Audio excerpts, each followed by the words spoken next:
கடந்து வந்திருக்கிறதான உங்கள் யாவருக்கும் என்னுடைய அன்பின் நல்வாழ்த்துக்களை தெரிவித்துக் கொள்ளுகிறோம். நீங்கள் இன்றைக்கு கொடுக்கிற தேவனுடைய சத்தியத்தின்படி, வார்த்தையின்படி ஆசீர்வாதமாய் அலங்கரிக்கப்பட போகிறீர்கள்.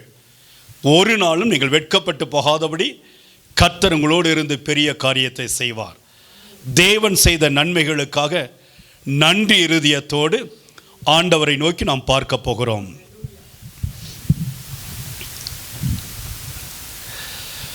ஆபத்து காலத்திலே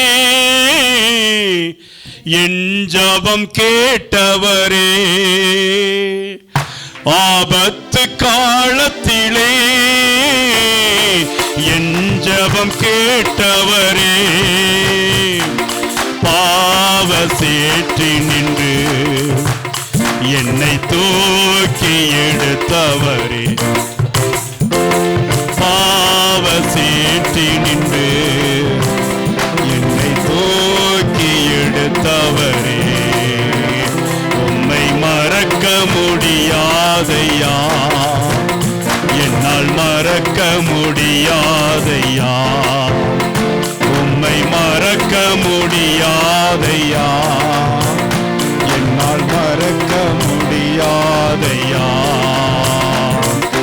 என் வாழ்வில் நீங்கள் செய்த அற்புதங்களை, என் வாழ்வில் நீங்கள் செய்த அதிசயங்களை நினைத்து நினைத்து துதிப்பே இயேசையா, நினைத்து நினைத்து துதிப்பே, உம்மை மறக்க முடியாதையா, என்னால் மறக்க முடியாதையா, உம்மை மறக்க முடியாதையா, என்னால் மறக்க முடியாதையா. தாயை போல் தேற்றினீரே, தந்தை போலனை தீரே,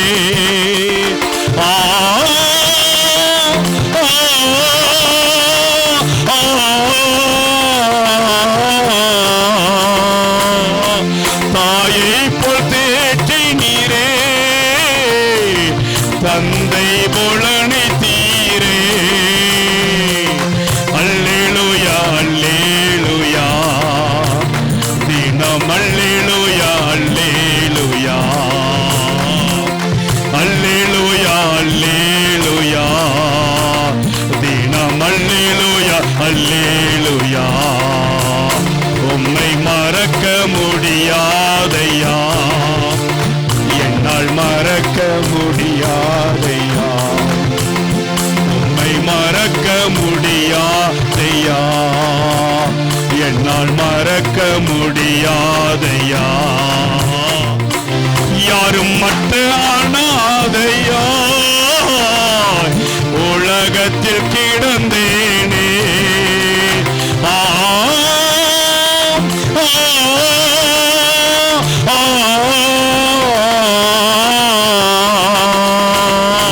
யாரும் மற்ற அனாதையாய் உலகத்தில் கிடந்தேனே, யாரும் இல்லை என்று நான் அனாதையாய் அழைத்தேன், யாரும் இல்லை என்று நான் அனாதையாய் அழைத்தேன். உம்மை மறக்க முடியாதையா, என்னால் மறக்க முடியாதையா, உம்மை மறக்க முடியாதையா, என்னால் மறக்க முடியாதையா. இயேசுவை நம்பினேனே, அவர்தான் வழியும் சத்தியம் என்றார்.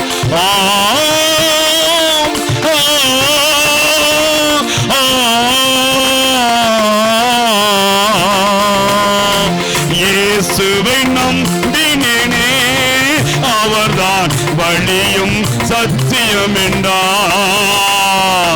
தாயை போல என்னை தாங்கி என்னை தேற்றி நடத்தினீரே, தாயை போல என்னை தாங்கி நடத்தினீரே. உம்மை மறக்க முடியாதையா, என்னால் மறக்க முடியாதையா. உம்மை மறக்க முடியாதையா, என்னால் மறக்க முடியாதையா. என் வாழ்வில் நீங்கள் செய்த அற்புதங்களை, என் வாழ்வில் நீங்கள் செய்த அதிசயங்களை நினைத்து நினைத்து துதிப்பேன்.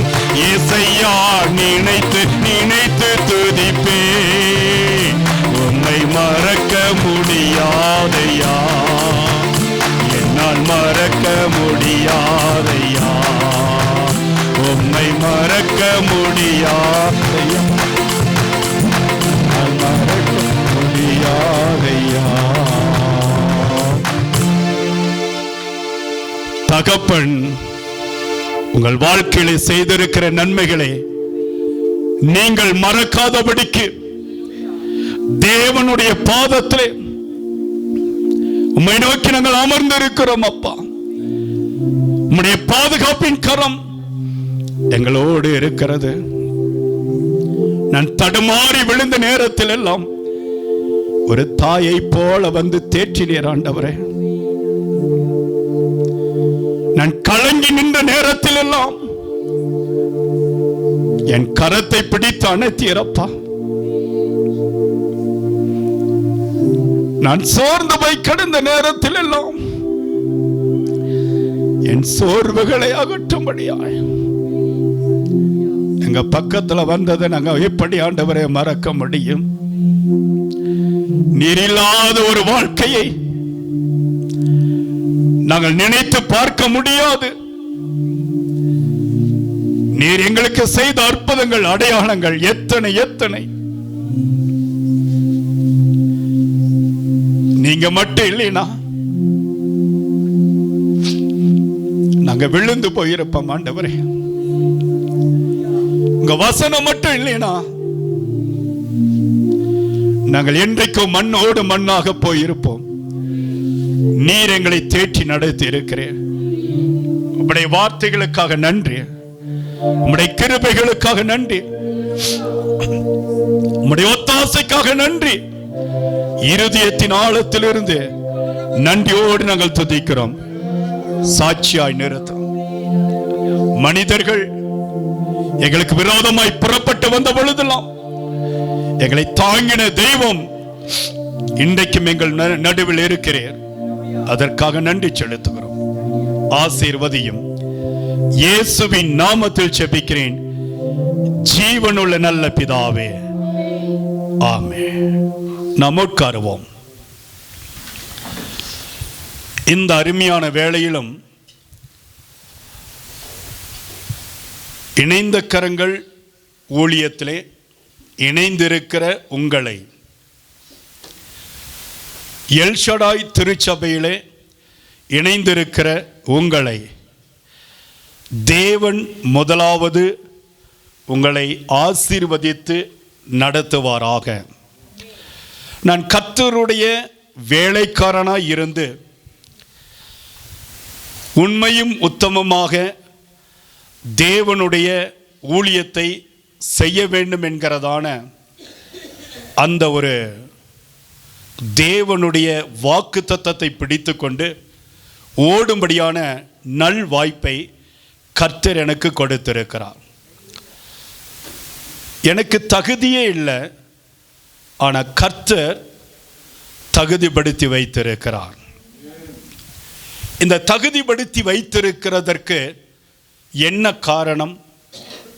நான் இன்றைக்கு அதிகாலையில் எழுந்து நாங்கள் குடும்பமாய் ஜெபித்த பொழுது ஆண்டவர் எனக்கு கற்றுக் கொடுத்த ஒரு காரியம், ஜெபத்திலே யாரெல்லாம் உறுதியாக இருக்கிறார்களோ, ஜெபத்திலே யாரெல்லாம் மற்றவர்களுக்காக ஜெபிக்கிறார்களோ, ஜெபத்திலே யார் ஒருவர் குறைவுபட்டு இல்லாதபடி நிறைவாய் இருக்கிறார்களோ அவர்களுடைய வாழ்க்கையிலே கர்த்தர் இறங்கி வருவார்.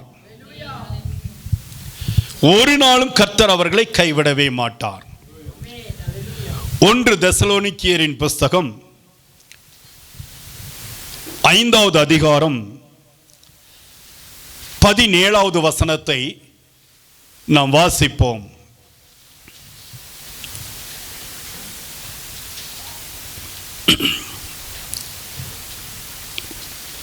ஒன்று தெசலோனிக்கேயர் 5:17. இடைவிடாமல் ஜெபம் பண்ணுங்கள்.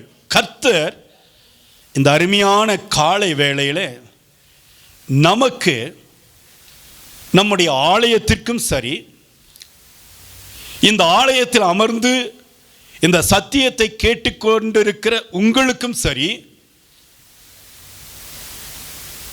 யூடியூப் வாயிலாக தேவனுடைய வார்த்தைகளை கேட்கிற எந்த ஒரு குடும்பத்தின் பிள்ளைகளுக்கும் சரி, கர்த்தர் என்ன சொல்லிக் கொடுக்கிறார்? ஜெபத்திலே இடைவிடாமல் ஜெபம் பண்ணுங்கள், ஜெபத்திலே உறுதியாய் தரித்திருங்கள். கர்த்தர் தேவனுடைய பிள்ளைகளுக்கு கடந்து வந்து அநேக காரியங்களை கற்றுக் கொடுக்கிறார். இயேசுவானவர் இந்த பூமியிலே கடந்து வந்து எல்லாவற்றையும் கற்றுக் கொடுத்தார். வாழ்க்கையினுடைய எல்லா பகுதிகளையும் கர்த்தர் கற்றுக் கொடுத்தார். விசேஷமாய் ஜெபிப்பதற்கு நீங்கள் உற்சாகப்படுங்கள், ஜெபிப்பதை நிறுத்திவிடாதிருங்கள். ஜெபம் ஒரு குடும்பத்தை தூக்கி எடுத்து நிலைநிறுத்தும். ஜெபம் உன்னுடைய வாழ்க்கையினுடைய முதுகு எலும்பை போல. ஜெபம் இல்லாமல் யாரும் ஜெயத்தை பெற்றுக்கொள்ள முடியாது. இயேசு ஒவ்வொரு நாளும் ஊழியத்தை முடித்து தேவனுடைய சமூகத்தில் சென்று தனியாய் அவர் இருக்கிற நேரத்தில் எல்லாம் ஜெபத்தில் மட்டும்தான் செலவழித்தார். ஆகவேதான் பிசாசு நடுங்கி போனது, ஆகவேதான் வியாதிகள் சுகமானது, ஆகவேதான் அற்புத அடையாளங்கள் நடந்தது. ஜெபம் ஒரு மனிதனுடைய வாழ்க்கையிலே பெரிய மாற்றத்தை கொண்டு வரும். ஜெபம் ஒரு மனிதனுடைய வாழ்க்கையிலே ஆசீர்வாத கதவுகளை திறந்து வைத்துவிடும். ஜெபம் உங்க குழந்தைகளுடைய எதிர்காலத்தை கட்டி அமைக்கும். ஜெபம் என்பது நீங்கள் வெறுமனே செய்வதல்ல, இருதயத்திலிருந்து புறப்பட்டு வாயினால் அறிக்கையிட்டு தேவனை தேடும் பொழுது உண்மையாய் தேடுகிற யாவருக்கும் அவர் சமீபமாய் இருக்கிறார். ஜெபித்த பொழுது என்ன நடந்தது என்பதை இன்றைக்கு ஒரு மனிதனுடைய வார்த்தை கொண்டு நாம் தெரிந்து கொள்ளப் போகிறோம்.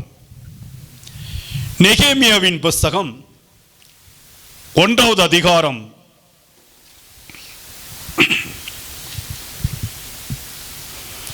3வது வசனத்தையும் 4-5 வசனத்தையும் நாம் வாசிக்க கேட்போம். அதற்கு அவர்கள், சிறையிருப்பில் மீந்திருக்கிறவர்கள் அந்த தேசத்திலே மகா தீங்கையும் நிந்தையையும் அனுபவிக்கிறார்கள். எருசலேமின் அலங்கம் இடிபட்டதும் அதன் வாசல்கள் அக்கினியால் சுட்டெரிக்கப்பட்டதுமாய் கிடக்கிறது என்றார்கள். இந்த வார்த்தைகளை கேட்ட பொழுது நான் உட்கார்ந்து அழுது சில நாளாய் துக்கித்து உபவாசித்து மன்றாடி பரலோகத்தின் தேவனை நோக்கி, பரலோகத்தின் தேவனாகிய கர்த்தாவே, உம்மில் அன்பு கூர்ந்து உம்முடைய கற்பனைகளை கை கொள்ளுகிறவர்களுக்கு உடன்படிக்கையையும் கிருபையையும் காக்கிற மகத்துவமும் பயங்கரமுமான தேவனே, உமது அடியாராகிய இஸ்ரவேல் புத்திரருக்காக இன்று இரவும் பகலும் உமக்கு முன்பாக மன்றாடி இஸ்ரவேல் புத்திரராகிய நாங்கள் உமக்கு விரோதமாக செய்த பாவங்களை அறிக்கையிடுகிற அடியேனுடைய ஜெபத்தை கேட்கிறதற்கு உம்முடைய செவி கவனித்தும் உம்முடைய கண்கள் திறந்துமாய் இருப்பதாக. அல்லேலூயா. நல்ல கரங்களை உயர்த்தி அல்லேலூயா சொல்லுவோமா? நான் கடந்த நாட்களிலே பெங்களூர் பட்டணத்திற்கு ஊழியத்திற்கு சென்ற பொழுது அங்கே நடந்ததான ஒரு விசித்திரமான காரியம். ஒரு ஆலயத்திற்கு நான் தேவ செய்தி கொடுக்கும்படியாக அழைக்கப்பட்டிருந்தேன். குறித்த நேரத்திற்கு நானும் என்னுடைய உடன் ஊழியக்காரரும் சென்று விட்டோம். அங்கே சென்ற உடனே அநேக ஜனங்கள் கடந்து வந்தார்கள். கைவிடப்பட்டவர்கள், கண்ணீர் வடிக்கிறவர்கள், விதவைகள், அனாதைகள், பல தர்மம் எடுத்து பிழைக்கிறவர்கள், கூணர்கள், முடவர்கள், பல பேர் வந்தாங்க. பல உயர் ஸ்தானத்தில் இருக்கிறவர்களும் வந்தார்கள். அந்த ஆலயம் முழுவதும் அநேக ஜனங்கள் நிரம்பி இருந்தார்கள். எல்லாரும் தேவனுடைய வார்த்தையை உற்று கவனித்தார்கள். அதற்கு முன்பதாக நன்றாக ஆராதித்தார்கள். நல்ல விதத்திலே ஜெபம் எல்லாம் முடிந்து சென்ற உடனே நான் அந்த ஊழியக்காரரிடத்தில் கேட்டேன், உங்களுடைய ஊழியத்தினுடைய வெற்றிக்கு என்ன காரணம்? உங்களுடைய ஊழியத்தினுடைய ஆசீர்வாதத்திற்கு என்ன காரணம் என்று கேட்கும் பொழுது அவர் சொன்னார், ஐயா, என்னுடைய தாயார் எப்பொழுதுமே இரவும் பகலும் அமர்ந்து எனக்காக, என் குடும்பத்திற்காக, எங்கள் ஊழியத்திற்காக, எங்கள் பிள்ளைகளுக்காக கண்ணீரோடு ஜெபித்துக் கொண்டே இருப்பார்கள். ஒரு நாள் இடைவிடாதபடிக்கும் இரவும் பகலும் தேவனை நோக்கி துதித்துக் கொண்டே இருப்பார்கள். இந்த ஆராதனை நேரத்தில் கூட என்னுடைய தாயார் அவர்கள் கடைசி ரோலில் அமர்ந்து இங்கே வருகிற அத்தனை பிள்ளைகளுக்கும் அத்தனை குடும்பங்களுக்கும் ஒரு ஆசீர்வாதத்தை கர்த்தர் கொடுக்க வேண்டும் என்று சொல்லி கண்ணீரோடு ஜெபித்துக் கொண்டே இருப்பார்கள்.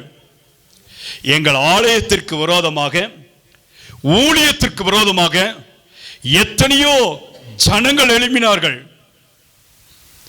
பல சத்துருக்கள் எழுப்பினார்கள். ஊழியம் நடக்கக்கூடாதபடிக்கு பல தடைகள் வந்தது, பல அவமானங்கள் வந்தது, நெருக்கடி, பண நெருக்கடி.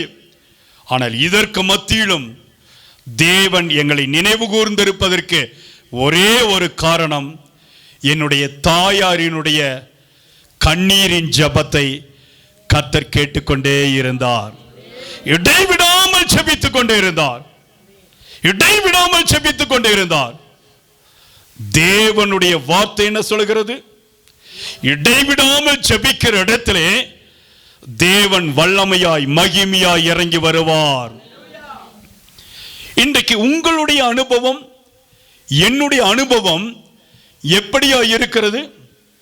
ஜெபத்திலே நாம் பணக்காரர்களாய் இருக்க வேண்டும். இரக்கம் செய்வதிலே, இரக்க காட்டுவதிலே நாம் பணக்காரர்களாய் இருக்க வேண்டும். தேவனுடைய சமூகத்திலே பரிசுத்தத்தோடு இருப்பதிலே பணக்காரர்களாய் இருக்க வேண்டும். கோபப்படுவதிலே, சுயத்திலே, வஞ்சகம் பேசுவதிலே, இச்சை அடக்கத்திலே நாம் மிக மிக ஏழைகளாய் இருக்க வேண்டும். அல்லேலூயா. இப்பொழுதும் இங்கே ஒரு மனிதனை நான் உங்களுக்கு அறிமுகப்படுத்துகிறேன். நெகேமியா என்கிற ஒரு மனிதன் அழுது புலம்புகிறார். நெகேமியா ஆண்டவரை நோக்கி, ஐயோ என் ஆண்டவரே, நீர் இறங்கி வாரும், என் பக்கத்தில் இருப்பீர் என்று சொன்னால் நான் சென்று செய்ய வேண்டிய காரியங்கள் ஏராளமாய் இருக்கிறது. நீங்கள் எனக்கு கற்றுக் கொடுத்த கட்டளையிட்ட காரியத்தை நிறைவேற்றுவதற்கு நான் ஆயத்தமாயிருக்கிறேன். தேவ ஜனங்கள் 70 ஆண்டுகள் பாபிலோனில் சிறைப்பட்டு கிடக்கிறார்கள். சிறைப்பட்டு கிடந்த நாட்களிலே எருசலேமின் அலங்கம் ஆலயம் இடிக்கப்பட்டு மண்மேடாய் கிடக்கிறது.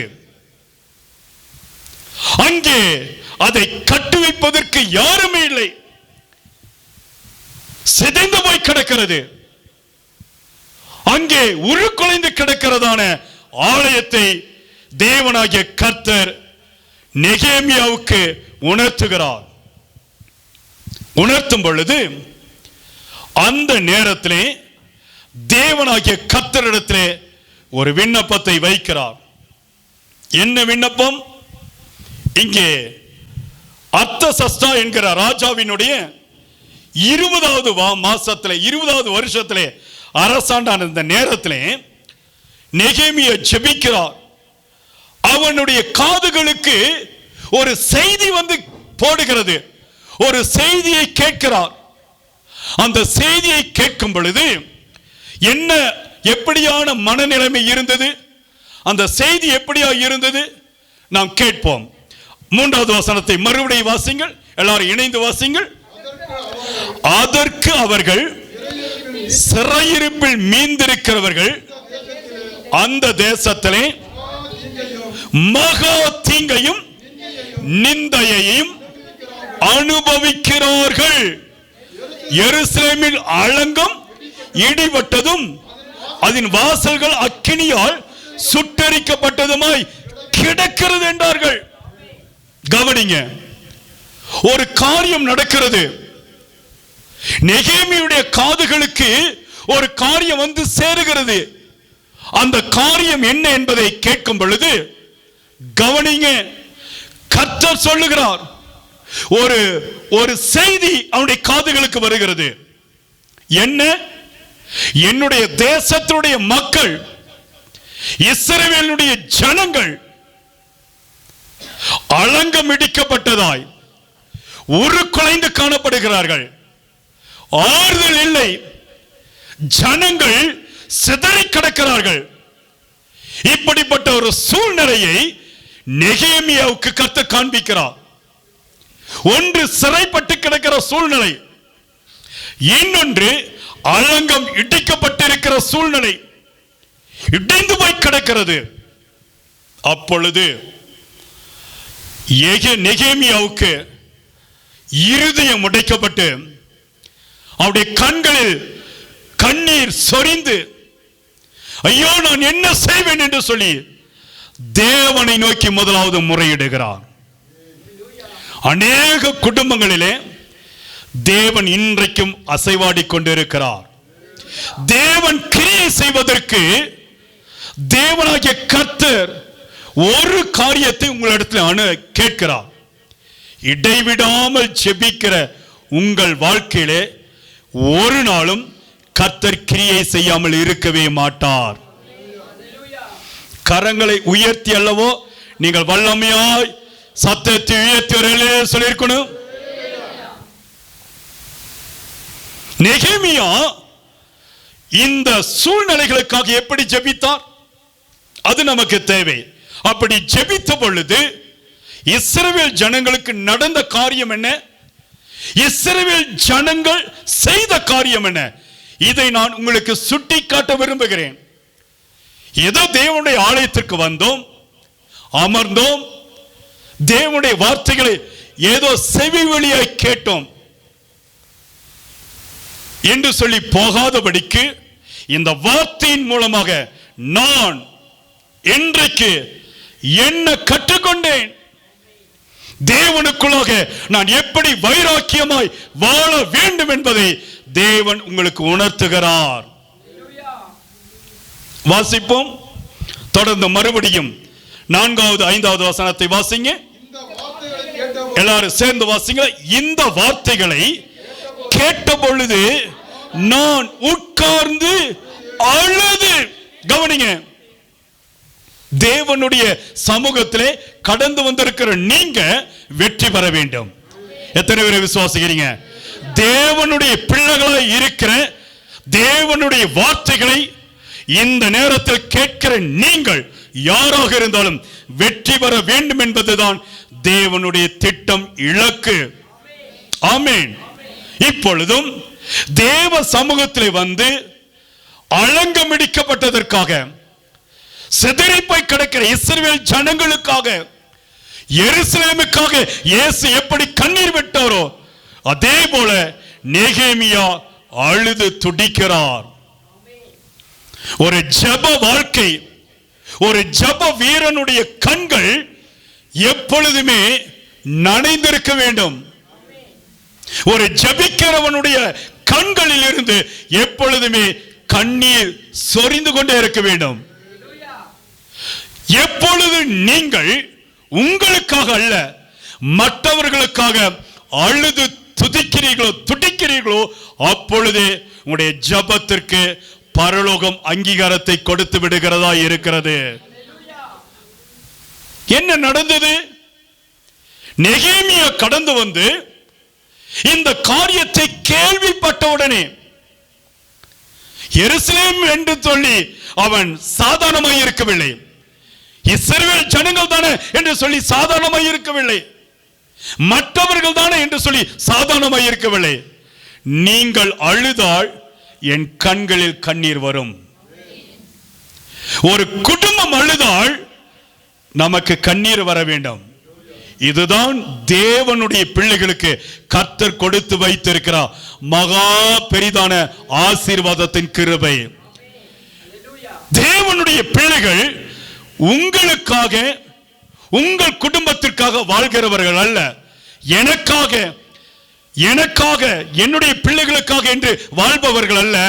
மாறாக என்னுடைய தேசத்திற்காக, என்னுடைய உறவுகளுக்காக, என்னுடைய சொந்த பந்தங்களுக்காக நான் ஜெபிக்கும்படி கர்த்தர் எனக்கு இந்த கிருபைகளை, வாய்ப்பை கொடுத்திருக்கிறார். ஆமென்.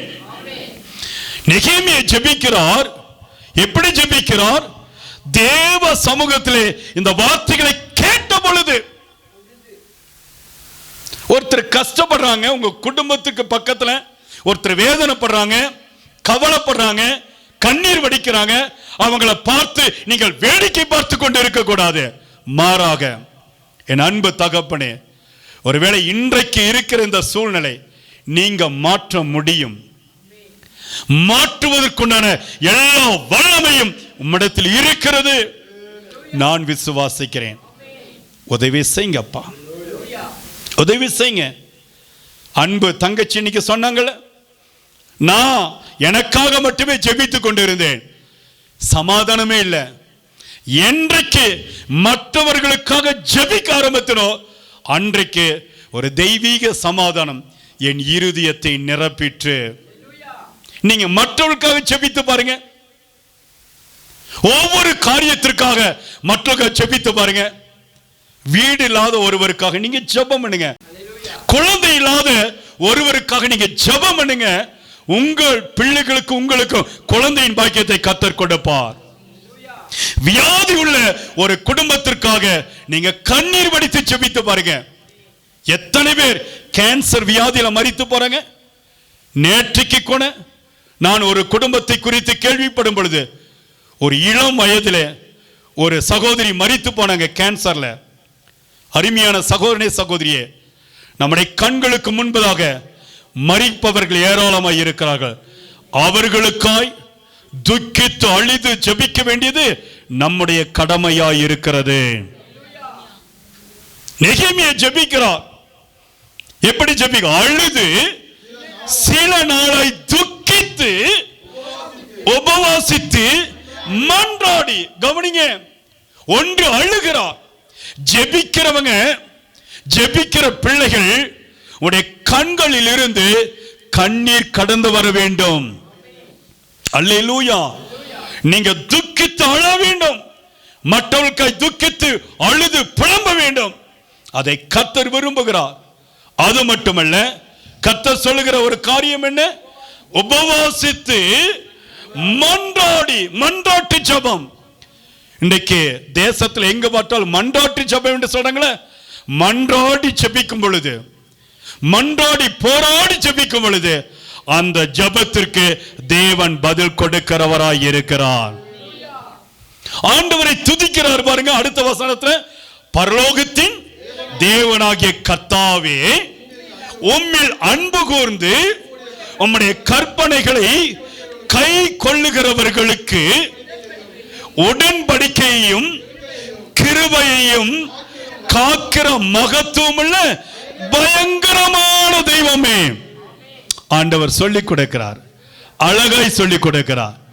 உங்களுக்காகவே இந்த வார்த்தை. அல்லேலூயா. தேவ சமூகத்தில் கடந்து வந்த உடனே ஜெபம் எப்பொழுது வெற்றி பெறுகிறது? ஜெபிக்கிற பிள்ளைகள் எப்பொழுது வெற்றி பெறுகிறார்கள்? ஜெபிக்கிற பிள்ளைகளுடைய வாழ்க்கை எப்பொழுது கர்த்தர் இறங்கி வருகிறார்? அழுது ஜெபிக்க வேண்டும், புலம்பி ஜெபிக்க வேண்டும், துக்கித்து ஜெபிக்க வேண்டும், மன்றாடி ஜெபிக்க வேண்டும், திறப்பலை நின்று ஜெபிக்க வேண்டும். கர்த்தர் கிரியை செய்கிறவராய் இறங்கி வருவார். அடுத்தது, ஆண்டவரை நோக்கி துதிக்க வேண்டும். ஆண்டவரே, உம்மிடத்தில் அன்பு கூர்ந்து உம்முடைய கற்பனைகளை கை கொள்ளுகிறவர்களுக்கு நீர் உடன்படிக்கை செய்து வைத்திருக்கிறார் அல்லவோ, கிருபையை வைத்திருக்கிறார் அல்லவோ, நீர் அல்லவோ தெய்வம். ஆண்டவரை நோக்கி நெகேமியா கண்ணீரோடு ஜெபிக்கிறார். அப்படி ஜெபித்த பொழுது ஆண்டவருடைய வசனம் சொல்லுகிறது, அடுத்த முதல் ஸ்டெப் என்ன? கண்ணீரோடு புலம்பலோடு சோத்திரம் மன்றாடி ஜெபிக்கிற முதல் ஸ்டெப். அடுத்த அடி என்ன? தேவனை துதிக்கிறார். மூன்றாவதாக என்ன சொல்லுகிறார்? வாசித்து பாருங்க, 6வது வசனம். உமது அடியாராகிய இஸ்ரவேல் புத்திரருக்காக இன்று இரவும் பகலும் உமக்கு முன்பாக மன்றாடி. பாருங்க, கவனிங்க, ஒரே நாள்ல ஜெபம் வெற்றி அடையாது. இன்றைக்கு அநேகருடைய எதிர்பார்ப்பு என்ன? இன்றைக்கு சர்ச்சுக்கு வந்தா நாளைக்கு பணக்காரனா ஆயிரணும், இன்றைக்கு சர்ச்சுக்கு வந்தா நாளைக்கு ஆண்டவர் எனக்கு வீட்டை கட்டி கொடுத்துறணும், இன்றைக்கு சர்ச்சுக்கு வந்தா நாளைக்கு இந்த வியாதி சுகமாகணும். ஜெபம் அப்படிப்பட்டது கிடையாது. தொடர்ச்சியான தொடர் சங்கிலி. நீங்கள் தொடர்ச்சியாய் விடாமல் எப்பொழுதெல்லாம் ஜெபிக்கிறீர்களோ அப்பொழுது கர்த்தர் கிரியை செய்கிறவராய் இருக்கிறார். ஜெபிக்கிற பிள்ளைகளுடைய அனுபவம் இப்படித்தான் இருக்கும். என்றைக்கும் ஒரு நாள் ஜெபிக்கிறவர்கள் அல்ல நான் சொல்லுவது. எப்பொழுதுமே, எவ்வேளையிலும், எந்த நேரத்திலும் கர்த்தரை நோக்கி நாம் ஜெபித்துக் கொண்டே இருக்க வேண்டும். அல்லேலூயா, அல்லேலூயா. துதிப்பேன் துதிப்பேன் துதித்துக் கொண்டு இருப்பேன், நான் துதிப்பேன் துதிப்பேன் துதித்துக் கொண்டு இருப்பேன். அல்லேலூயா, ஆனந்தமே, அல்லேலூயா, ஆனந்தமே, அல்லேலூயா, ஆனந்தமே, அல்லேலூயா, ஆனந்தமே. துதிப்பேன் துதிப்பேன் துதித்துக் கொண்டு இருப்பேன், நான் துதிப்பேன் துதிப்பேன் துதித்துக் கொண்டு இருப்பேன்.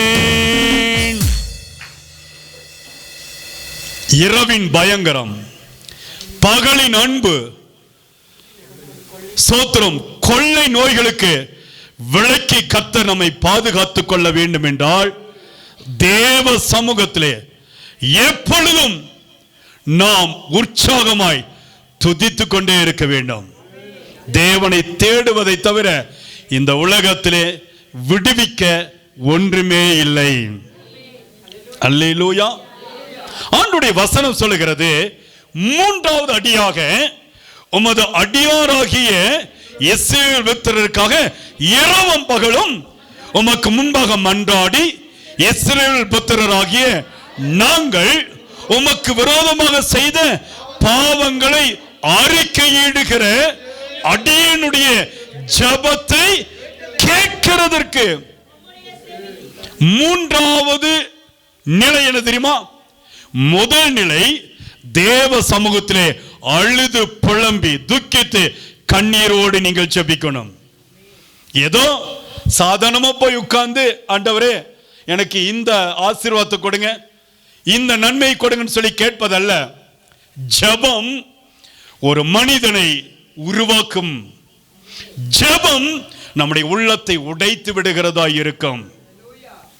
நான் ஆரம்ப நாட்களிலே ஊழியத்திற்கு வந்த புதியதிலே 15 வேளை 5 நாள் இரவும் பகலும் தண்ணீர் கூட குடிக்காதபடி ஆண்டவரை நோக்கி பார்த்து ஜெபத்திலே விழுந்து கிடந்த நாட்கள் உண்டு. இன்றைக்கும் அந்த அனுபவம் இருக்கிறது. அல்லேலூயா. இரவும் பகலும் தேவ சமூகத்திலே யாரெல்லாம் ஜெபிக்கிறீர்களோ அவர்கள் ஜெயத்தை பெற்றுக்கொள்ள முடியும். நேரம் வாய்த்தாலும் சரி, வாய்க்காமல் போனாலும் சரி, எப்பொழுதுமே தேவ சமூகத்திலே நாம் விழுந்து காணப்பட வேண்டும். அல்லேலூயா. கேட்க அந்த மூன்றாவது நிலை என்ன? தேவ சமூகத்தில் வந்து பாவங்களை அறிக்கையிட்டு தேவனுடைய சமூகத்தில் வந்து கண்ணீரோடு நிற்கும் பொழுது கர்த்தர் இப்படிப்பட்ட காரியத்தை செய்கிறார். உம்முடைய செவி கவனித்தும் உம்முடைய கண்கள் திறந்தும் இருப்பதாக. அப்ப ஆண்டவர் நம்ம கூப்பிடும் பொழுது நம்முடைய சத்தத்திற்கு அவருடைய செவி திறந்திரு, காதுகள் திறந்திருக்கிறது. எத்தனை பேர் விசுவாசிக்கிறீங்க? அல்லேலூயா. அவருடைய கண்கள் நம்மை உற்று நோக்கி கொண்டே இருக்கிறது. பரலோகத்தின் தேவன் இறங்கி வருகிறவராயிருக்கிறார். ஹிமாச்சல பிரதேசத்துக்கு நான் ஊழியத்துக்கு சென்ற பொழுது அந்த டிராவல் சமயத்தில் பயங்கரமான மலை பிரதேசம், குழு மணாலிக்கு பக்கத்தில் நாங்கள் ஊழியத்திற்கு சென்ற பொழுது அநேக விபத்துகள் நடந்திருக்கிறது. அந்த இடத்துல அநேக ஆக்சிடென்ட் ஆகியிருக்கு, குறுகலான ரோடு. நான் சென்ற பொழுது நாங்கள் சென்ற வாகனம் அநேக ஜனங்கள் இருந்தாங்க. நாங்கள் அதில் போக முடியாதபடி இருந்தபடியினால் ஒரு டாக்ஸியை புக் பண்ணி நாங்கள் போக வேண்டிய இடத்திற்கு கடந்து போக முற்பட்டோம். அங்கே போகும் பொழுது நாங்கள் கண்ணெதிரே பார்த்த காரியம், பாறைகள் உருண்டு வருகிறது, கீழே பயங்கரமான பாதாளம், பயங்கரமான ஆறு ரொம்ப டீப்ல ஓடிட்டு இருக்குது, மேல பாறைகள் உருண்டு சில சமயத்தில் வருகிறதா இருக்கிறது, குறுகலான ரோடு, ஆபத்து நிறைந்த ஒரு பாதை. நாங்கள் ஜெபித்துக் கொண்டே சென்றோம். பல 1000 கிலோமீட்டர் தள்ளி ஆண்டவர் எதற்காக என்னை ஊழியத்துக்கு அழைத்துக் கொண்டு வந்தீர்? என் பிரயாணத்தை காப்பாற்றும் ஆண்டவரே, என் பிரயாணத்தில் நீங்க கூட இருங்க. கண்ணீரோடு நாங்கள் ஜெபித்துக் கொண்டே போனோம். அழகாய் நாங்கள் சேர வேண்டிய இடத்தை கர்த்தரே எங்களோடு இருந்து நாங்கள் கொண்டு போய் சேர கர்த்தர் உதவி செய்தார். அல்லேலூயா. இப்போ தேவனாகிய கர்த்தர் நம்முடைய அவருடைய செவிகள் திறந்தும் அவருடைய கண்கள் திறந்தும் இருந்து நமக்காக நம்முடைய ஜெபத்திற்காக பதில் கொடுக்கிறவராய் இருக்கிறார். ஒருவேளை இன்றைக்கு பதில் இல்லாமல் இருக்கலாம், ஒரு நாள் வரும் பொழுது உங்களுடைய இரவும் பகலும் ஜெபிக்கிற ஜெபத்திற்கு கர்த்தர் பதில் கொடுக்காமல் விடுகிற தெய்வம் இல்லை. நிச்சயம் அவர் உங்களுக்கு பதில் கொடுத்தே ஆவார். அந்த அனுபவத்தில் தான் ஆண்டவர் நம்மை நடத்தி கொண்டு வந்திருக்கிறார். ஆமென். இங்கே பாருங்க, ஆண்டவருடைய சமூகத்தில் ஒரு காரியத்தை நான் உங்களுக்கு காண்பிக்க முடியும். ஆண்டவருடைய சமூகத்தில் 2வது அதிகாரம், எகேமியா 2வது அதிகாரம் 2-3 வசனங்களை வாசிப்போம். 4வது வசனத்தையும் வாசிப்போம். அப்பொழுது ராஜா என்னை பார்த்து நீ துக்க முகமா இருக்கிறது என்ன? உனக்கு வியாதி இல்லையே, இது மனதின் துக்கமே ஒழிய வேறொன்றும் அல்ல என்றார். அப்பொழுது நான் மிகவும் பயந்து ராஜாவை நோக்கி, ராஜா என்றைக்கும் வாழ்க, என் பிதாக்களின் கல்லறைகள் இருக்கும் ஸ்தலமாகிய நகரம் பாழானதும் அதன் வாசல்கள் அக்கினியால் சுட்டெரிக்கப்பட்டதும் கிடக்கும் பொழுது நான் துக்க முகத்தோடு இராதிருப்பது எப்படி? அர்த்தசாஸ்டா ராஜாவின் இடத்திலே இந்த நெகேமியா பானபாத்திரக்காரன், இவன் கொடுத்தால்தான் ராஜா உணவு அருந்த முடியும், இவர் எடுத்து கொடுத்தால்தான் ராஜா ஸ்தோத்திரம் அங்கே எதையும் சாப்பிட முடியும். ராஜாவுக்கு அடுத்த ஸ்தானம். நெகேமியா அந்த இடத்திலே உயர்த்தப்பட்ட நிலைமையில் இருந்தாலும் கூட தேவனுடைய வார்த்தை கடந்து வந்த பொழுது அவருடைய இருதயம் ஸ்தோத்திர துக்கித்து தேவ சமூகத்திலே கலங்கி கொண்டிருந்தார். அப்படி கலங்கி கொண்டிருந்த பொழுது ராஜா பார்க்கிறார், உனக்கு ஒண்ணு வியாதி இல்லதானே, உனக்கு ஒண்ணு பிரச்சனை இல்லதானே, நீ ஏன் துக்கமுகத்தோடு இருக்கிற? ராஜா கேட்கிறார். அதற்கு சொல்லுகிறார், ராஜா, என்னுடைய முன்னோர்கள், என்னுடைய ஸ்தோத்திரம் மூதாதையர்களுடைய கல்லறை இருந்ததான நகரம் எருசலேம். எருசலேம் அலங்கம் இடிக்கப்பட்டு அங்கே ஸ்தோத்திரம் உருக்குலைந்து காணப்படுகிறது. அங்கே இருக்கிற ஜனங்கள் சிதறப்பட்டு கிடக்கிறார்கள். என் ஜனங்கள் ஆபத்தில் இருக்கும் பொழுது நான் எப்படி சுகமாய் இருக்க முடியும், நான் எப்படி அமைதியாய் இருக்க முடியும் என்று சொல்லி ராஜாவை நோக்கி கேட்கும் பொழுது, அப்பொழுது ராஜா என்னை பார்த்து, நீ கேட்கிற காரியம் என்ன? கவனிங்க, இந்த உலகத்தினுடைய ராஜா நம்முடைய காரியத்தை கேட்க முடியும் என்று சொன்னாள். நாம் கூப்பிடுகிறதான நம்முடைய முகத்தை பார்த்து, முகத்தினுடைய வாடலை பார்த்து ஒரு மனிதன் கேட்க முடியும் என்று சொன்னால், இருதயத்தை பார்க்கிற தேவன், உள்ளத்தை ஆராய்ந்து அறிந்து வைத்திருக்கிற தேவன், உள்ளத்தின் கவலைகளை தெரிந்து வைத்திருக்கிற தேவன் இன்றைக்கு நம்மை பார்த்து, நம்முடைய முகவாடலை பார்த்து நமக்காக மனம் இறங்காமல் இருப்பாரோ? இருக்க மாட்டார். அல்லேலூயா. நீங்கள் எத்தனை நாட்கள் துக்கித்து அழுது இருக்கிறீங்க? எத்தனை நாட்கள் நீங்கள் கண்ணீர் வடிச்சிருக்கிறீங்க?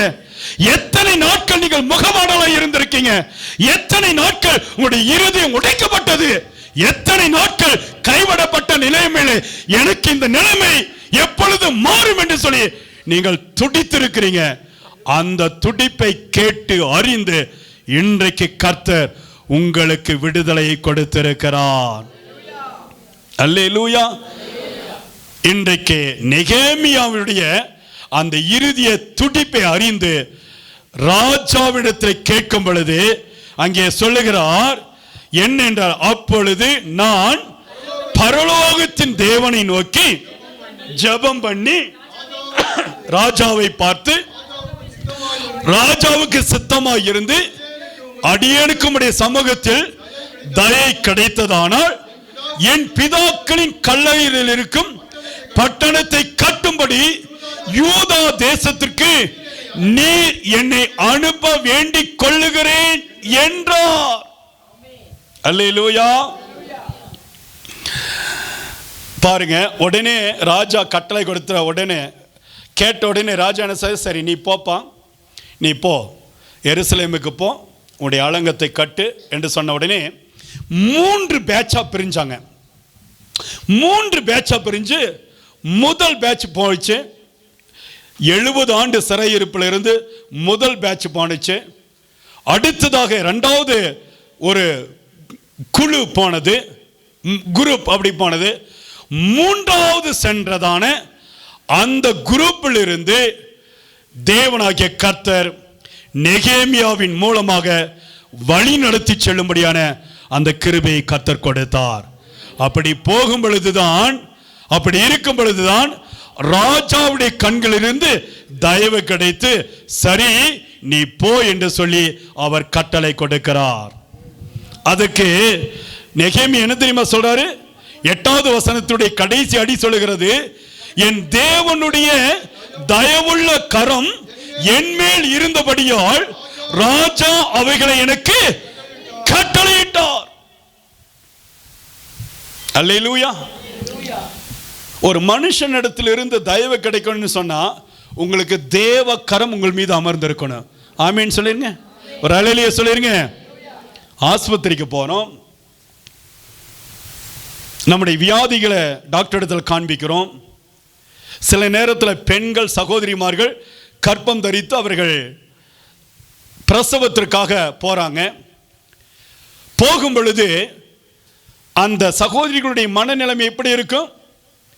பயம் நிறைந்து இருக்கும், கலக்கம் நிறைந்து இருக்கும். இந்த குழந்தையை நான் நல்ல விதத்தில் பெற்றெடுக்கணும் ஆண்டவரே. எத்தனை பேர் மரித்து போறாங்க. கடந்த நாட்களிலே ஒரு அன்பு சகோதரி சென்னை பட்டணத்தில் பிறந்து ஒரே நாளில் அடுத்த நாளிலே அந்த சகோதரி மரித்து போனாங்க. நம்முடைய நீலகிரி பட்டணத்தில் கூட கோத்தகிரி இடத்துல கூட அந்த அப்படிப்பட்ட ஒரு சூழ்நிலை நடந்தது. எனக்கு பிரியமான தெய்வச்சனமே, நம்முடைய வாழ்க்கையிலே அடுத்த அடிகளில் அடுத்த நிமிஷத்தில் நம்ம உயிரோடு இருக்க வேண்டும் என்று சொன்னார். நமக்கு தேவன் கொடுத்திருக்க மிக முக்கியமான ஆயுதம் ஜெபம் மட்டும்தான். அல்லேலூயா. ஜெபிக்கிற பிள்ளைங்க தோட்டதாக சரித்திரமே கிடையாது. இப்ப என்ன நடக்கிறது? ராஜாவினுடைய கண்கள் கிருபை கிடைத்தது, தேவனுடைய கண்களிலிருந்தும் கிருபை கிடைத்து நேரடியாய் புறப்பட்டு போகிறார். அல்லேலூயா. இலக்கு அங்கே நிர்ணயிக்கப்பட்டு அந்த இலக்கை கர்த்தர் ஆசீர்வதிக்கிறார். அருமையான தேவ பிள்ளைகளை கவனிங்க. நான் என்ன சொல்ல, கர்த்தருடைய ஊழியக்காரன், கர்த்தருடைய வேலைக்காரன் என்ன சொல்லி கொடுக்கிறேன்? நீங்க ஜெயம் எடுக்க வேண்டும் என்று சொன்னால் மற்றவர்களுக்காக ஜெபிக்கணும், தேசத்திற்காக ஜெபிக்கணும். நம் கண்ணுக்கு முன்னாடி யார் விழுந்து கிடக்கிறார்களோ, எந்த மதம்னு சொல்லி பார்க்காதீங்க, எந்த ஜாதின்னு சொல்லி பார்க்காதீங்க. அவங்க பணக்காரனா ஏழையா கருப்பா சிகப்பா, சரி அவங்க அழகா அழகில்லையா, அதெல்லாம் தேவையில்லை. ரோட்ல நடந்து போறோம், ஒருத்தர் விழுந்து கிடக்கிறாரு, போய் தூக்கி அள்ளி அரவணைத்து அவர்களை காப்பாற்ற முற்பட வேண்டுமே தவிர வேடிக்கை பார்த்து கொண்டு போகிற பல கூட்டத்தோடு நீங்கள் நானும் இணைந்து விடக்கூடாது. அல்லேலூயா. இப்பொழுதும் என் தேசத்தில் என்ன நெருக்கடி, என் பட்டணத்தில் என்ன நெருக்கடி, நான் குடியிருக்கிற பகுதிகளில் என்ன பிரச்சனை, என் பக்கத்து வீட்டுக்காரருக்கு என்ன உபத்திரவத்தோடு இருக்கிறாங்க, என்ன வியாதியோடு இருக்கிறாங்க, எனக்கு இல்ல நான் நல்லா இருக்கேன், அவங்களுக்கு தானே பிரச்சனை என்று சொல்லி விடுகிற கூட்டம் தேவனுடைய பிள்ளைகளுடைய கூட்டம் அல்ல. மாறாக மற்றவர்களுக்காய் பரிதவிக்கிறவர்கள் தான் தேவனுடைய பிள்ளைகளாய் இருக்க முடியும். அல்லேலூயா. இவர் என்ன செய்கிறார்? எருசலேமுக்கு கடந்து போகிறார். போயிட்டு ஒரு சத்தத்தை எழுப்புகிறார். நெகேமியா ஒரு சத்தத்தை எழுப்புகிறார். வாசிச்சு பாருங்க, 17 கடைசி அடியை வாசித்து பாருங்க. எருசலேமின் அலங்கத்தை கட்டுவோம் வாருங்கள் என்று சொல்லி 18 என் தேவனுடைய கரம் என் மேல் நன்மையா இருக்கிறதையும் வார்த்தைகளையும் எழுந்து கட்டுவோம் வாருங்கள் என்று சொல்லி அந்த நல்ல வேளைக்கு தங்கள் கைகளை திடப்படுத்தினார்கள். கரங்களை தட்டி நல்ல அல்லேலூயா என்று சொல்லி ஆண்டவருடைய நாமத்தை நீங்க ஆர்ப்பரிங்க. தேவனுடைய வார்த்தை சொல்லுகிறது, எழுந்து கட்டுவோம் வாருங்கள். இந்த ஊழியத்துக்கு நான் ஒரு மூத்த ஊழியக்காரனாக, முதன்மையான ஊழியக்காரனாக இருந்தாலும் வேலைக்காரனாக இருந்தாலும் என்னால் தனி ஆளாய் நின்று தேவனுடைய ஊழியத்தை செய்ய முடியாது. ஆகவேதான் இங்கே உங்களை எழுப்பி விடுகிறேன், உடன் ஊழியர்களை எழுப்பி விடுகிறேன், ஜெப வீரர்களை எழுப்பி விடுகிறேன், உற்சாகப்படுத்துகிறேன். ஜெபம் பண்ணுங்க, ஆண்டவருடைய நாமத்தை மகிமைப்படுத்துங்க, முடிந்த அளவுக்கு ஊழியம் செய்யுங்க. இது உங்களுக்கு நன்மையா இருக்கும். அல்லேலூயா. இப்படி சொன்ன உடனே ஒரு காரியத்தை இங்கே என்ன செய்கிறார்? ஸ்தோத்திரம், தேவன் செய்கிறார். என்ன செய்தார் பாருங்க. நெகேமியா 9வது அதிகாரம் 19வது வசனம் இங்கே நான் உங்களுக்கு சுட்டி காண்பிக்கிறேன். நெகேமியா 9:19. நீர், எல்லாரும் சேர்ந்து வாசிப்போம். நீர் உம்முடைய மிகுந்த மன உருக்கத்தின்படியே அவர்களை வனாந்தரத்தில் கைவிடவில்லை, அவர்களை வழி நடத்த பகலிலே மேக ஸ்தம்பமும் அவர்களுக்கு வெளிச்சத்தையும் அவர்கள் நடக்க வேண்டிய வழியையும் காட்ட இரவலை அக்கினி ஸ்தம்பமும் அவர்களை விட்டு விலகவில்லை. அல்லேலூயா. ஒன்று சேரும் பொழுது ஒரு பெரிய ஆசீர்வாதம் இருக்கிறது. ஜெபம் ஒன்று சேரும் பொழுது ஒரு பெரிய அசைவை கொண்டு வரும். அல்லேலூயா. தேசத்திலே பல இடத்திலே இன்றைக்கு எழுப்புதல் பற்றி எரிந்து கொண்டிருக்கு. எங்கெல்லாம் ஜெபம் நிறைந்து இருக்கிறதோ அங்கெல்லாம் அபிஷேகம் ஊற்றப்பட்டு எழுப்புதல் தீ பற்றி எரிந்து கொண்டே இருக்கும். ஆமென். உங்க குடும்பத்தில் ஒரு பெரிய மாற்றம் வர வேண்டுமென்றால் நீங்கள் செய்ய வேண்டியது இடைவிடாமல் ஜெபிக்கணும், இரவும் பகலும் ஜெபிக்கணும். தேவனை நோக்கி அழுது புலம்பி துக்கித்து தேவனுடைய பாதத்திலே விழுந்து கிடக்கும் பொழுது தேவன் கிரியை செய்கிறவராய் கடந்து வருவார். அல்லேலூயா. அதனாலதான் இஸ்ரவேல் ஜனங்களுக்கு ஒரு பாதுகாப்பை கர்த்தர் கொடுத்தார். என்ன பாதுகாப்பு? பகலிலே மேக ஸ்தம்பம், இரவிலே அக்கினி ஸ்தம்பம். இரவிலே மேக ஸ்தம்பம் தான் யாருக்கு தெரியாது. ஆகவே கர்த்தர் என்ன செய்கிறார்? ஞானத்தோடு இருள் சூழ்ந்திருக்கிற நேரத்திலே அக்கினி எரிந்து அக்கினி ஸ்தம்பம் வந்து அவர்களை முன் வழி நடத்தி சென்றது. அவர்கள் செல்ல செல்ல அக்கினி ஸ்தம்பம் அவர்களுக்கு முன்பதாய் கடந்து சென்றது. பகல் நேரத்திலே அவர்களுக்கு வழி தெரியாத ஆட்டை போல வழி தெரியாதபடி இருக்கும் பொழுது அவர்களுக்கு முன்பதாக மேக ஸ்தம்பம் கடந்து சென்றது. அவர்களை கர்த்தர் கைவிடவே இல்லை, அவர்களை கர்த்தர் விட்டு விலகவே இல்லை. அவர்களோடு கர்த்தர் இருந்தார், அவர்களோடு தேவனுடைய வல்லமை இருந்தது. எதிரிகள் புறப்பட்டு வந்தார்கள், எதிரிகளை கர்த்தர் அழித்து போட்டார். ஜனங்களுக்கு விரோதமாக ஸ்தோத்திரம், தேவனாகிய கர்த்தர் அங்கே வந்து நின்றார். அல்லேலூயா. அருமையான தேவ ஜனமே, இப்படி தேவன் செய்த அநேக அற்புத அடையாளங்கள் உண்டு. ஆமென். இஸ்ரவேல் ஜனங்களை காப்பாற்றும்படியாக நெகேமியாவுடைய கண்களை கர்த்தர் திறந்தார், ராஜாவினுடைய கண்களை கர்த்தர் திறந்தார். மன்றாடி ஜெபித்தார், தேவனை துதித்தார், பாவங்களை அறிக்கையிட்டார். தேவனுடைய சமூகத்திலே விடுதலை கிடைத்தது. 70 ஆண்டுகளுக்கு பிற்பாடு 3வது குரூப்பிலே அவர் கடந்து சென்று இடிந்த அலங்கத்தை கட்ட அவர் முயற்சி செய்தார். அப்பொழுது தேவனுடைய கிருபை இறங்கி வந்தது. இஸ்ரவேல் ஜனங்களுக்கு மேக ஸ்தம்பமும் அக்கினி ஸ்தம்பமும் துணையாக நின்றது. அல்லேலூயா. எத்தனை நன்மை செஞ்சிருக்கிறாரு, எத்தனை அற்புதத்தை செஞ்சிருக்கிறாரு. நீங்க சோர்ந்து போகும் பொழுது ஒரு ஊழியக்காரனை எழுப்பினார் அல்ல, நீங்க கண்ணீர் வடித்த பொழுது தேவன் வார்த்தையின் மூலமாய் உங்களோடு இடைப்பட்டார் அல்ல, நீங்கள் போராடும் பொழுது உங்களுக்காக உங்களை விடுவிக்க இயேசு கடந்து வந்தார் அல்ல, அந்த தெய்வத்திற்கு இன்றைக்கு நீங்கள் எப்படிப்பட்ட நன்றி உணர்வோடு இருக்க வேண்டும். ஒரு வசனத்தை நான் சுட்டி காட்ட விரும்புகிறேன். எழுந்து நின்று நாம பிற்பாடு ஜெபிக்க போகிறோம். வாசிங்க 8வது அதிகாரம், நெகேமியா 8வது அதிகாரம் 10வது வசனத்தை நாம் வாசிக்க கேட்போம். பின்னும் அவன் அவர்களை நோக்கி, நீங்கள் போய் கொழுமையானதை புசியுங்கள். இங்க பாருங்க, கவனிங்க கவனிங்க, எல்லாரும் எழுந்து நில்லுங்க, அப்படியே எழுந்து நில்லுங்க. வேத வசனத்தை அப்படியே வைத்துக் கொண்டு நான் இன்றைக்கு சொல்லிக் கொடுக்கிறேன். நீங்கள் கர்த்தருடைய ஆலயத்திற்கு வரும் பொழுது பைபிளை எடுத்துட்டு வரணும், வேதத்தை எடுத்துட்டு வரணும். ஹோட்டலுக்கு போகும் பொழுது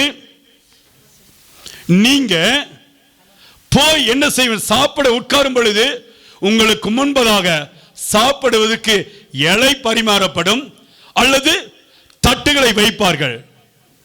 வீட்டில் நம்ம சாப்பிடும் பொழுது நம்முடைய உணவு பரிமாறுவதற்கு தட்டு எவ்வளவு அவசியமோ, உணவு போடுவதற்கு எவ்வளவு சாப்பாடு இருக்குது, சாம்பார் இருக்குது, பதார்த்தம் இருக்குது, அப்படியே கொண்டு வந்து தரையில போட முடியாது, அப்படியே கொண்டு வந்து நீங்க டைனிங் டேபிள்ல போட முடியாது. அதற்கு தட்டு அவசியமாய் தேவைப்படுகிறது. கர்த்தருடைய பிள்ளைகளுக்கு வேதத்துல வளரணும், வாழ்க்கையில ஜெயிக்கணும், உயர்வுக்கு நேரா போகணும்னு சொன்னா உங்க கைகளில் எப்பொழுதுமே வேதம் இருந்து கொண்டே இருக்கணும். ஆண்டுடைய ஆலயத்துக்கு வரும் பொழுது வேதத்தை சுமந்து கொண்டு வாங்க. அல்லேலூயா. வேதத்தை நீ சுமந்தால் சத்திய வேதம் உன்னை சுமக்கும். எத்தனை பேர் விசுவாசிக்கிறீங்க? அல்லேலூயா.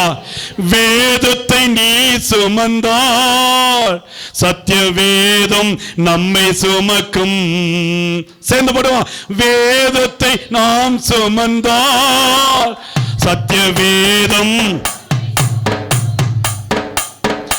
பாதைக்கு வழிகாட்டும்,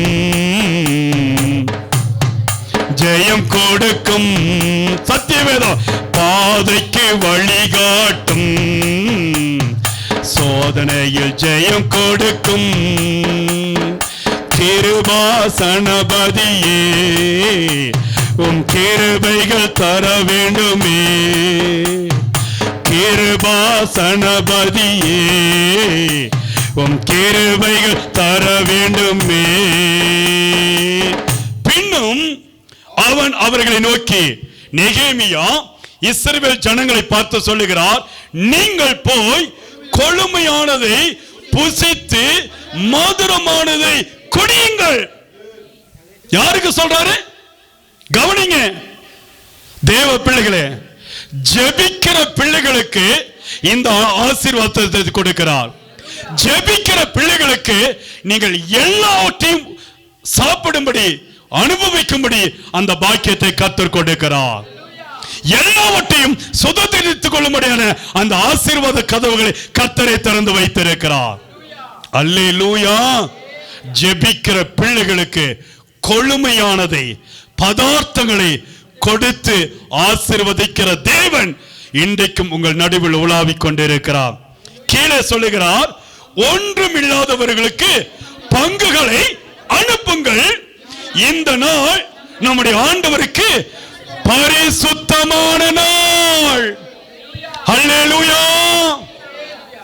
கீழே பாருங்க, விசாரப்பட வேண்டாம், கர்த்தருக்குள் மகிழ்ச்சியாய் இருப்பது உங்களுடைய பலனாய் இருக்கிறது. கரங்களை தட்டி, நல்ல கரங்களை உற்சாகமாய் தட்டி ஆண்டவருடைய நாமத்தை நம்ம மகிமைப்படுத்துவோம். அல்லேலூயா. ஆண்டவர் சொல்லிக் கொடுக்கிறார். என்ன காரியம் என்ன தெரியுமா? நீங்கள் ஒன்றுமில்லாதவர்களுக்கு உங்கள் பங்குகளை அனுப்புங்கள். பண்டிகை வருதல, புது வருடம் வருதல, இந்த வருஷம் முழுவதும் எனக்கு நல்ல உடையை கர்த்தர் கொடுத்தார் ஐயா. அல்லேலூயா சொல்லுங்க. நல்ல உணவை கர்த்தர் கொடுத்தாரு. என் வயிறு பட்டினியா இல்லாதபடி ஒவ்வொரு நாளும் ஆண்டவர் எனக்கு என்னை போஷித்து இருக்கிறார். எனக்கு நல்ல வீட்டை கொடுத்திருக்கிறார். எத்தனை பேருக்கு வீடு இல்லை? எத்தனை பேருக்கு டிரஸ் இல்லை? எத்தனை பேர் பட்டினியை கிடக்கிறாங்க? அடுத்த மாதம் பல 100 ஜனங்களுக்கு, ஏழைகளுக்கு, திக்கற்றவர்களுக்கு, அனாதைகளுக்கு, கைவிடப்பட்டவர்களுக்கு, தொழுநோயாளிகளுக்கு நாம் உதவி செய்ய போகிறோம். அல்லேலூயா. நீங்கள் செய்ய வேண்டிய காரியம் என்ன? உங்கள் பங்குகளை தேவனுக்கு அனுப்புங்கள், தேவனுக்கு கொடுங்க. இல்லாதவர்களுக்கு உதவி செய்ய உங்கள் கரங்களை நீட்டணும். உங்களால் முடிந்த அளவு ஒரு ட்ரெஸ் நீங்க வாங்கிங்க, இன்னொரு ட்ரெஸ் ஒரு ஏழைகளுக்கு எடுத்து கொடுங்க. நம்முடைய ஊழியத்தின் சார்பில் ஒவ்வொரு வருடமும் பல நூற்றுக்கணக்கான ஜனங்களுக்கு இந்த உதவிகளை செய்து கொண்டே இருக்கிறோம். இந்த வருடமும் செய்வதற்கு கர்த்தர் நமக்கு பலன் கொடுத்திருக்கிறார். அல்லேலூயா. நீங்க பயப்படாதீங்க. இன்றைக்கு இடைவிடாமல் ஜெபிக்கும் பொழுது இடிக்கப்பட்ட அலங்கத்தை கட்டுவதற்கு நெகேமியாவை தெரிந்து கொண்டு எப்படி ராஜாவுடைய கண்களிலிருந்து தயவு கிடைத்து தேவனுடைய கண்களிலிருந்து கிருபை கிடைத்து எருசலேமுக்கு நேராக சென்று மக்களை ஆயத்தப்படுத்தினாரோ அதே தேவனுடைய வல்லமை இன்றைக்கு உங்கள் மத்தியில் இருக்கிறது. அதே தேவனுடைய அக்கினி உங்கள் மத்தியில் இறங்கி கொண்டிருக்கிறது. அதே தேவனுடைய ஆசீர்வாதம் இன்றைக்கு உங்கள் நடுவில் இறங்கி வரப்போகிறது. இடைவிடாமல் ஜெபிக்கிற பிள்ளைகளுக்கு கர்த்தர் நன்மைகளை கொடுக்கிறவராய் நம் மத்தியிலே சுற்றி தெரிந்து கொண்டிருக்கிறார். எல்லாரும் வாய்களை திறந்து, ஆவியானவரே, இப்பொழுதும் உம்மை நோக்கி நாங்கள் பார்க்கிறோம், இப்பொழுதும் உம்முடைய கரத்தை பிடித்து நாங்கள் கண்ணீரோடு ஜெபிக்கிறோம். தேவனாகிய கர்த்தாவே, எங்கள் நடுவில் இறங்கி வருவீராக, உங்கள் மகிமை கடந்து வருவதாக. ஜெபிக்கிற பிள்ளைகளுக்கு மேலாக எல்லாரும் உங்களுடைய வலது கையை வானத்துக்கு நேராக உயர்த்தி எல்லாரும் ஆண்டவரை நோக்கி ஸ்தோத்திரம் பண்ணுங்க.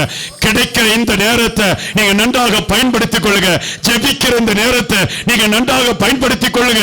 துதிக்கிற இந்த நேரத்தில் ஆண்டவரை நோக்கி நீங்க துதித்து பாருங்க. உங்களுடைய வாழ்க்கையில ஒரு பெரிய மாற்றத்தை கர்த்தர் கொண்டு வருகிறவரா உங்கள் நடுவில் இறங்கி வருகிறார். இயேசுவின் நாமத்தினாலே இப்பொழுது உங்களுடைய வல்லமை இறங்குவதாக, அக்கினி வல்லமை கடந்து வருவதாக. என் அன்பு பிள்ளைகள் உம்மிடத்தில் ஜெபத்தை ஏறெடுக்கிறார்கள், கண்ணீரோடு ஜெபிக்கிறார்கள். இவர்களுடைய வியாதிகள் இப்பொழுதே மாறுவதாக. இவர்களுடைய போராட்டங்களுக்கு இன்றைக்கு முடிவை கொடுங்க. பிரிந்து போய் கிடைக்கிற குடும்பங்கள் இயேசுவின் நாமத்தில் ஒன்று சேருவதாக. ஆண்டவரே ஸ்தோத்திரிக்கிறோம். எத்தனையோ குடும்பங்களில் இருக்கிற அழுகையின் பள்ளத்தாக்குகளுக்காக இப்பொழுதும் நாங்கள் சபையாக உங்க பாதத்திலே கண்ணீரோடு திறப்பலை நின்று ஜெபிக்கிறோம் ஐயா. இயேசுவின் நாமத்தில் அற்புதம் நடப்பதாக. இந்த இடத்திலே கூடி வந்திருக்கிற அநேக பிள்ளைகளுடைய கண்ணீரை இப்பொழுது துடைத்து போடும்படியா தேவனாகிய கர்த்தாவே இறங்கி வருவீராக. நம்முடைய வல்லமை இறங்கி வருவதாக, அக்கினி வல்லமை இறங்கி வருவதாக. ஜெபிக்கும் பொழுது ஒரு தெய்வீக அக்கினி உங்களை மூடிக்கொள்வது நீங்கள் உணர முடியும். தேவ சமூகத்தில் நீங்க ஜெபிக்கும் பொழுது தேவனுடைய வல்லமை உங்கள் மத்தியில் இறங்கி வந்து உங்கள் மத்தியில் இருப்பதை நீங்கள் உணர முடியும். ஜெபம் பண்ணுங்க, ஜெபம் பண்ணுங்க, ஆவியானவரை நோக்கி ஸ்தோத்திரம் பண்ணுங்க. இப்பொழுது ஆண்டவருடைய வல்லமை இறங்கி கொண்டிருக்கிறது. ஆண்டவருடைய வல்லமை இறங்கி கொண்டிருக்கிறது. ஆண்டவருடைய அபிஷேகம் இறங்கி கொண்டிருக்கிறது. பெற்றுக்கொள்ளுங்க, பெற்றுக்கொள்ளுங்க. இயேசுவுடைய மகிமை. ஜெபிக்கிற பிள்ளைங்க தோட்டு போனதாய் சரித்திரம் இல்ல. நீங்க ஜெபிக்கிற இந்த ஜெபத்திற்கு தேவனுடைய கண்கள் திறந்திருக்கிறது, தேவனுடைய செவிகள் கேட்கிறது. இப்பொழுது அநேகருடைய பலவீனங்களை கர்த்தர் மாற்றுகிறார், அநேகருடைய பலவீனங்களை கர்த்தர் மாற்றுகிறார். இயேசுவின் நாமத்தில் எல்லா கொள்ளை நோய்கள் வியாதிகள் மாறுவதாக, கேன்சர் கட்டிகள் மாறுவதாக. ஆண்டவரே ஸ்தோத்திரிக்கிறோம் அப்பா, ஆண்டவரே ஸ்தோத்திரம். இயேசுவின் நாமத்தினாலே ஆண்டவரே எல்லா வீக்கத்தை எடுத்து போடுங்க. எல்லா கட்டிகளும் மாறுவதாக, எல்லா கர்ப்பப்பை கட்டிகள் மாறுவதாக, ரத்த போக்குகள் மாறுவதாக, கண்களில் இருக்கிற குறைபாடுகள் இப்பொழுது மாறுவதாக, எலும்பு தேய்மானங்கள் மாறுவதாக. இயேசுவின் நாமத்தில் ஆண்டவருடைய வல்லமை உங்கள் சரீரத்தை தொடுகிறது. இயேசுவின் நாமத்தில் இப்பொழுது அநேகருடைய சரீரத்தை கர்த்தருடைய வல்லமையில கரம் இப்பொழுது தொடுகிறது. பெற்றுக்கொள்ளுங்க, ஆண்டவருடைய வல்லமை பெற்றுக்கொள்ளுங்க. கரங்களை தட்டி பெற்றுக்கொள்ளுங்க, ஆண்டவருடைய அபிஷேகத்தை பெற்றுக்கொள்ளுங்க. இயேசுவின் நாமத்தில், இயேசுவின் நாமத்தில் விடுதலை உண்டாகட்டும் என்று சொல்லி நான் ஜெபிக்கிறேன். தகப்பனே, நல்ல குழந்தையின் பாக்கியத்தை கொடுங்க, சுகப்பிரசவத்தை கொடுங்க, வியாதிகளை எடுத்து போடுங்க. பாடுகள் எல்லாம் மாறட்டும், கைவிடப்பட்ட நிலைமை எல்லாம் மாறட்டும். சமாதானத்தின் தேவன் இறங்கி வந்து அற்புதங்களை செய்யும்படியா ஜெபிக்கிறேன். கிருபை பாராட்டும், ஆசீர்வதியும் பலப்படுத்தும். கர்த்தர் ஜெபத்தை கேட்டதற்காக நன்றி. எல்லாரும் நல்ல கரங்களை தட்டி, நல்ல உற்சாகமா கரங்களை நல்ல தட்டி ஆண்டவருடைய நாமத்தை நீங்க மகிமைப்படுத்துங்க. தேவனாகிய கர்த்தர் நம்மை ஆசீர்வதிக்கட்டும். எங்கள் அன்பு தகப்பனே, நீர் எங்கள் ஜெபத்திற்கு பதில் கொடுத்துட்டீங்க. அற்புதம் நடந்ததற்காக நன்றி. கிருபை பாராட்டும், ஆசீர்வதியும். இயேசுவின் நாமத்தில் ஜெபிக்கிறேன் ஜீவனுள்ள நல்ல பிதாவே, ஆமென், ஆமென். இந்த வார்த்தையின்படி கர்த்தர் உங்களை ஆசீர்வதித்து உயர்த்துவாராக. ஆண்டவர் உங்களை கைவிடவே மாட்டார். ஆமென். இப்பொழுதும்